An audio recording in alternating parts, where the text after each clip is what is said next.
उम्,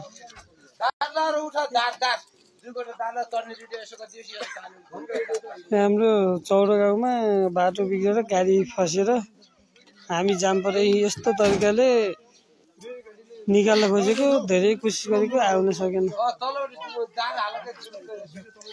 करिब 2-3 घण्टा भइसक्यो हामी यही छौँ जाममै छौँ हाम्रै आफ्नै गाउँ भन्दा नमिल्ने मेरो छिमेकी गाउँ चौरा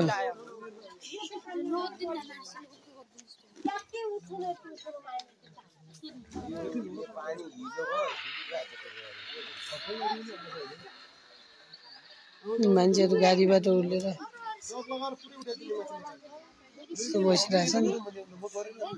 गाह्रो छ पात्रस्थितिको अवस्था मेरै सम्बन्धित एउटा भित्र पर्ने बाटो हो यो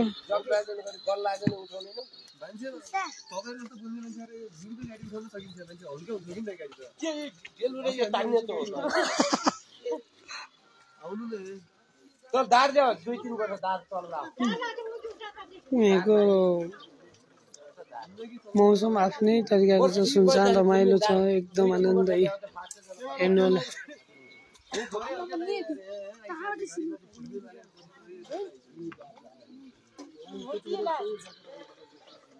हेर्नु न बाटो अब एकजना आएको बेला आफ्नै मन पर्ने ढङ्गले बाटो बनाएर अहिले यस्तो अवस्थामा हामी हेरेर बस्नु परेको छ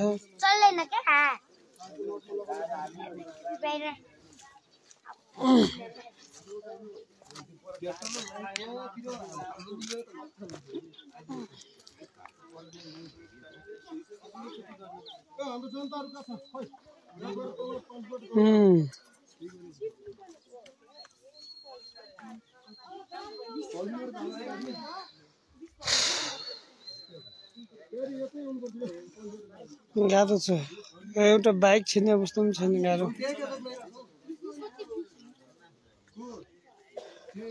धन्दाले मान्छेको ज्यान बचेको अलि अगाडि गएर जाँदाखेरि गाडी थियो होला बरु केही हुन सकेन सबभन्दा ठुलो ज्यान बच्यो ठिक छ ए भाइ गाडी फस्यो हिल्लाले गर्दा रोशन भाइ गाडी गर्दा फस्यो गाह्रो छ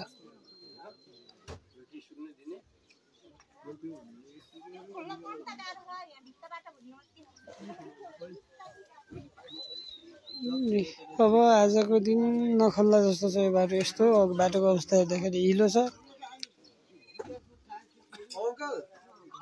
चौरा गाउँ भयो चौरा मेरो 6000 रुपैयाँ माग्नु होला न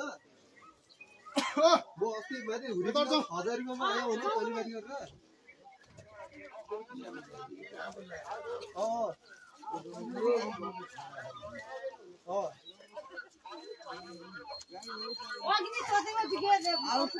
अब यो गाडीले नआउने भएर यो बाटो